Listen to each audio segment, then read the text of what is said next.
Hi, prayer partners. Hope you're having a good week. Thank you for your prayers for all the requests I've sent out for the last few weeks. Not really much change on Bill Dudley. If you got my last update, his daughter Linda told me that Bill had developed a respiratory infection and is still in the hospital dealing with that, as well as healing up from surgery for the brain bleed. And just pray and continue to ask God to be with not only Bill, but his wife Lily and the rest of their family. Um, Thank you for praying for Adrian Lemon. Saw him this morning and visited with him. You'd never know he'd been in the hospital. He's doing very, very well. And thank you for your prayers for him and his wife, Linda. They finally got a surgery date scheduled for her.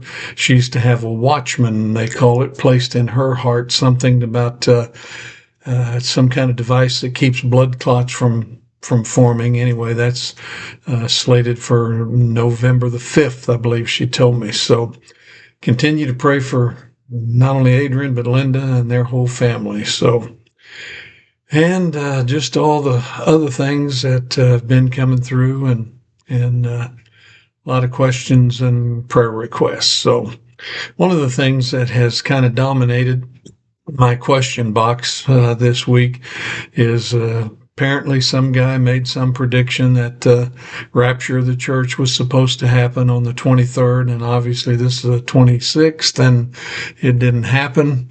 And every time that happens, every time somebody predicts the rapture of the church, the end of the world, all those kind of things, um, I think it does more harm to the credibility of the church than it does anything else. I keep a book on my library shelf by a fellow the name of Edgar Wisnet, wrote back in 1988. And the title of the book was 88 Reasons Why Jesus Will Return in 1988. And he made this whole big case. And of course, obviously, as you remember, that didn't happen. And then he printed a retraction and, oh, I got this wrong and I should have had that, and all kinds of nonsense. And every time that happens, non-believers just walk away shaking their heads saying, yeah, wrong again. Didn't happen. Nothing to it. Whatever. I just would like to remind all of us, and I wish these verses were emblazoned on a plaque and put above the church door of every church of every denomination in the world. In Acts chapter 1, Jesus' disciples, after his resurrection and before his ascension, they were asking a lot of questions. And in Acts chapter 1 and verse 6, therefore, that when they had come together, they asked him, meaning Jesus, saying, Lord, will you at this time restore the kingdom to Israel?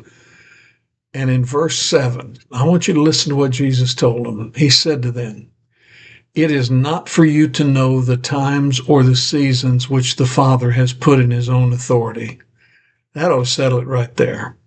That ought to take care of any issue of when's the tribulation, when's the rapture, when's the end of the world, when's this going to happen, when that's going to happen. I heard somebody make the comment one time, we ought to live as if it's going to happen the next second. In other words, be involved in about the business of witnessing to others around us. Be involved in loving other people. Be involved in spreading the gospel. Be involved in being kind to others to show them the character of Christ in your life. Live as if it's going to happen the next second, but plan as if it's never going to take place in our lifetime. I think that's a pretty good guideline to go by. Because then he goes on to say to them, he said there in verse 7, it's not for you to know the times and the seasons which the Father has put in his own authority. But, verse 8, you shall receive power when the Holy Spirit has come upon you, and you shall be witnesses to me in Jerusalem and in Judea and Samaria and to the end of the earth, to the uttermost parts of the earth, King James says. I think that was advice that the church needs to be reminded of constantly, because every time these predictions starts in, it always is more harm to the credibility of the church. It doesn't evangelize anybody. It doesn't get anybody's attention because it's been done so many times and it's been a failure every time. But Jesus here clearly tells us, quit worrying about what hasn't happened and focus on what's going on around you. He said, you shall receive power when the Holy Spirit has come upon you. He's talking to those 11 disciples who are in that upper room with him. They've not yet voted in Matthias, and Judas is out of the picture.